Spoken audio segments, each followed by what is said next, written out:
ನನ್ನ ಎದೆಯೊಳಗಿನ ಸ್ವರ ನುಡಿಸುವ ಕೈಗಳೇ ನಿನದು. ನಿನ್ನ ಕೈಗಳ ಜೊತೆ ಕೈ ಸೇರಿಸಿ ಜಗವ ಕೊಳ್ಳು ಮನಸ್ಸು ನನ್ನದು.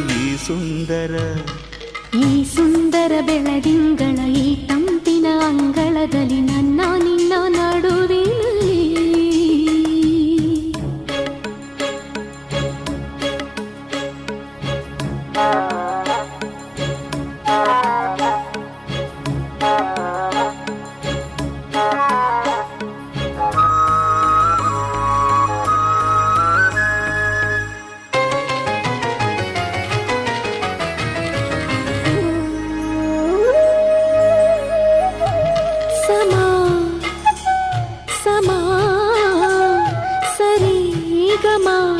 ಸಮಾಗಮ ಇಂಥ ವಿಸ್ಮಯ ಇದೆ ಮೊದಲು. ಘಮ ಘಮ